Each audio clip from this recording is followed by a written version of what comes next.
Hey friends, real quick announcement. This past Monday, I launched a brand new self-development newsletter called Snail Mail, and the reviews are in. I couldn't put it down because of how interesting the topics were. It was so much more than I expected it to be. I think it's gonna be the next trending newsletter on the internet. Snail Mail is so f***ing good.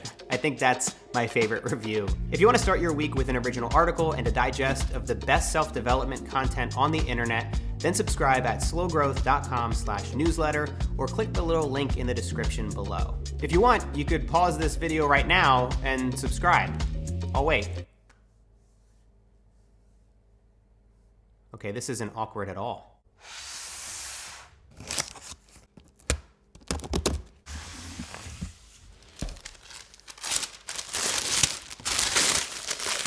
This might go down as the first unboxing video in my channel's history.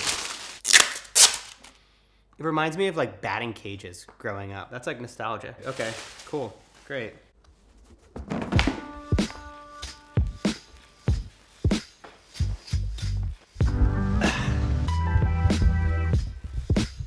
Get in there. There we go. So, we have been in lockdown here in Sydney for the past 7 weeks. Which means that I haven't worked out in 7 weeks. And so I got a yoga mat because I'm gonna do yoga. I've never done yoga before. I'm excited for it. And that also means that I'm gonna do it for 30 days. Because my name's Matt Diavella, and that's what I do when I try new things. But also, I'm gonna make a video about it, and I'm gonna kick up these 30-day experiments again. There's so much fun stuff that I wanna try.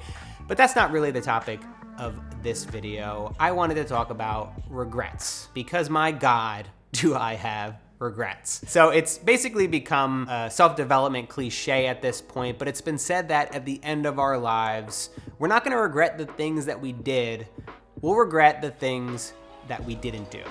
Unless, of course, you murder somebody. Because then, if that's you, if that's what you've done, and shame on you, that was a really bad thing to do, you might actually regret the things you did. But for the most of us, I would say that we're gonna regret the shots that we didn't take. And even now, you know, I'm not in my 90s yet, but when I look back over my life, the biggest regret that I have is that I let fear control me. Now, don't get me wrong, I don't stay awake at night having these regrets, thinking about, oh man, I should have done this, I should have done that. I tend to let the past go and move on. But for the sake of sharing advice to somebody that's maybe a little bit younger than me, maybe has a little bit less back problems than me, if you're in your early 20s, mid 20s, actually, I don't even care. I don't care how old you are. This advice is applicable, but it certainly would be great to catch you while you're young. That sounds creepy, to catch you while you're young. Oh my goodness, please don't take that out of context. If I could go back to a younger version of myself, I would just dial up the amount of courage that I had just by a little bit. Because much throughout my adolescence, as well as all throughout my 20s, I really, for the most part, let fear make decisions for me. I had the fear of putting myself on camera because I was worried about failing publicly. I had the fear that my freelance filmmaking clients would find out that I was still living in my parents' basement. There were actually a couple occasions where my clients asked me if they could come to my studio to check out my editing process. And I had to say, yeah, let me ask my mom. And I think above all of these fears was my fear to push myself outside of my comfort zone. I was afraid of trying new things, of going to that yoga class, of meeting new people, of trying breath work. There were all these things that were new and scary. I was really afraid of failing. And the funny thing about fear is that it's really difficult to see from the outside because we're so good at coming up with excuses. Instead of starting that business, we convince ourselves that it's far more safe and secure to continue to work at that mid-level paper company in Scranton, Pennsylvania. Instead of asking that girl or boy out, we convince ourselves of all the reasons why it would never work with them. The first half of my 20s, I was too afraid to go on a single date. Literally from 20 to 25, I could not get over that fear. And so I would go on online dating apps, I would chat for sometimes up to a month at a time, and then once it would get to the point where they would send me their phone number, I would ghost them. I would just not respond. And I'm certainly not proud of the fact that I did that and I ghosted many people,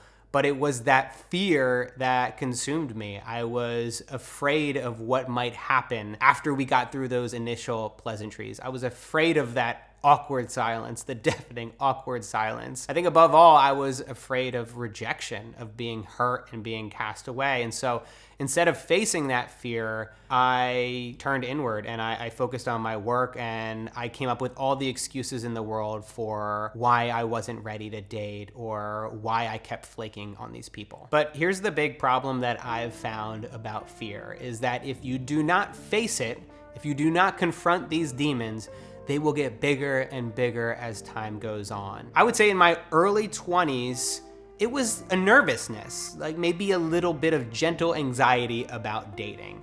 But since I kept neglecting it, every month, every year, it compounded over and over again to the point when I was 25, I moved to New York City and I finally said, okay, this is it.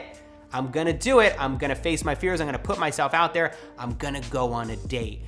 I had a severe panic attack in the shower as I was getting ready to go on that date. I remember hyperventilating. It was difficult to even understand what was going on because I'd never been through anything like that before. I didn't really see myself as somebody who was shy or had anxiety up until that point because I had buried it down so deep. And then finally it all came out.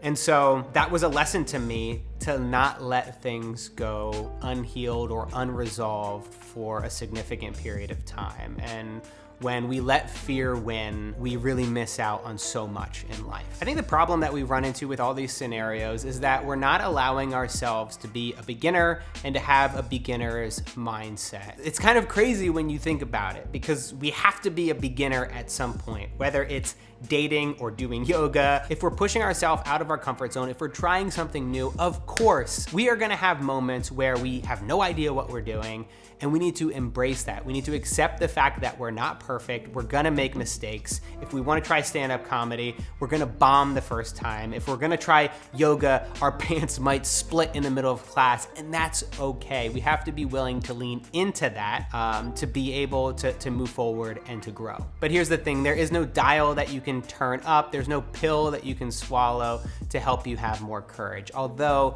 a couple shots of tequila won't hurt. But the truth is that courage is taking action in the face of fear. And so being afraid is okay. It's okay to be afraid of these things and to worry and to wonder what might happen and to live with that uncertainty. But really, if you're gonna have any fear, it should be that you won't live up to your potential, that you'll never take any risks, and that you'll look back on your life with regret. Okay, it is time to do yoga. Hey, how about this? I'm making videos every week again. It's been a really long time since I've done this, but it feels really good to be diving back in and making videos more consistently. I hope you guys have been digging these videos as well. You can expect to see a new video every Wednesday going forward, he says, as his video gets uploaded on Thursday. If you've got any ideas for future 30-day challenges, let me know. I'm thinking of trying out veganism, zero waste, maybe even van life. Let me know down in the comments below what you want me to try out. Alrighty, I'll catch you guys next week. Hopefully I don't rip a hole in my shit.